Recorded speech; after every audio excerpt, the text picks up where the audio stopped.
Hey guys, Sean Bougie, surplusfundsriches.net. One of the things I've been doing is I've been compiling a list of things I've come across when I talk to other people in this industry or in, well, surplus funds or in flipping property. And a lot of times they'll call me pre-purchase. We'll have a conversation. They'll tell me how they run their current business if they're already involved, or they'll ask questions. And because of the way it's asked, either via conversation on the phone or a text or an email, I can see issues that I'll actually bring up with them. A lot of times you're killing yourself and you don't even know it. And I'm guilty of some of these things. I've been working on this for years, but some of this is ingrained. I understand, but bear with me because these are things you need to change if you want to be successful in any business. First and foremost, do not start a sentence with honestly, okay? Because it doesn't matter. I've done that before to try to make a point. Honestly, I'm just telling you, hey, bear with me here.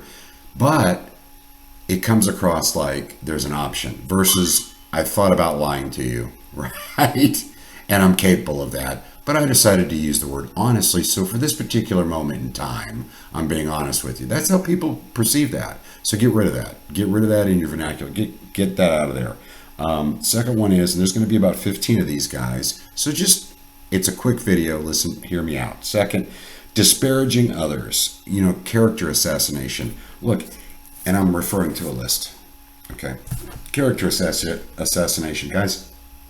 Don't attack the other person, your competitor. Go after their methods. Tell them why your methods are better, or their methods, if they share that with you, are not quite as good as yours. But don't get in it. Don't make it a personal thing. Trying to be their buddy, guys. This is another one. It's number 3. Trying to be their buddy and using things like listen, friend, or bro, or my man, or anything like that. When you're using terminology like that, you really sound cheesy and they're not going to trust you. It's going to have the opposite effect for what you're going for. Using legal jargon, okay, or using sayings that are only used, verbiage that's only used in certain instances, right? So don't do that. Don't use legal jargon. Do not try to sound like you're more important than you are because you're just using a 3-syllable word. Get over yourself. Horrible grammar or run-on sentences. I see this a lot in texts and in emails where someone will literally send me it'll be 3 paragraphs worth of information in one sentence. I lost respect for you, okay? I'm not working with you anymore. Same thing with just horrible grammar there and there, stuff like that. Come on, guys. Get a hold of the language already. Getting angry. Don't lose your cool. Whoever loses their cool first loses. Don't lose your cool. This isn't a personal thing. You're doing business. If you take it personally, they're going to sense that and they're not going to want to work with you. They want to work with a professional. Professionals don't get angry. Cutting people off. Don't do it, guys. And I'm going to come back to this because there's another way to put that. All caps in words, all cap words in texts or emails. When I see that, I just assume, I'm sorry, but I assume you're doing this in the background throwing a little fit. Get over yourself.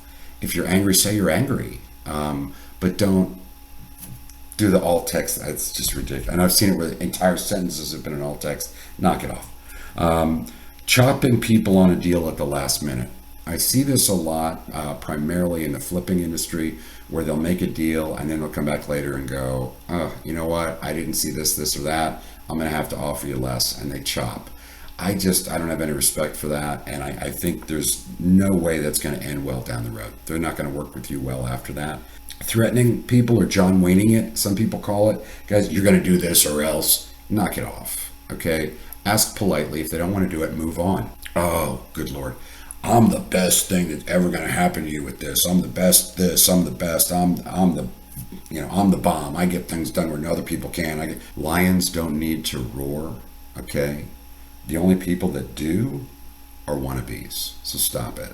Okay? Yes, you have to toot your own horn, but don't act like you're the second coming. Okay?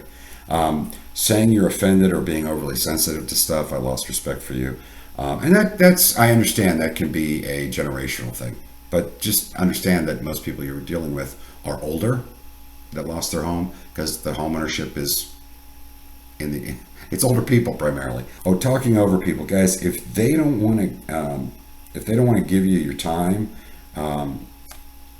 what you want to say is, hey, when you're willing to allow me to respond, Give me a call back. Be the adult in the room. Be the adult. Being available 24/7. If I text somebody at 11 o'clock at night because I'm going to forget it, I don't expect a response till the next morning. And if you get back to me at 11:15 or 11:05, I'm going to assume you got nothing else to do and I'm losing respect for you. Seriously, let it go. Give it some time. Put boundaries in place when you're dealing with claimants and clients. Just do it. They're going to respect you a whole lot better. Run it like a business and they'll treat you like a business. And don't cave, guys. If you give your best, if you say, I gave you my best deal, don't come back later and go, hey, I worked it out where I can offer you a little. Give them the best deal and be done with it. They're not gonna respect anything else. They'll come back, give them time. Thanks.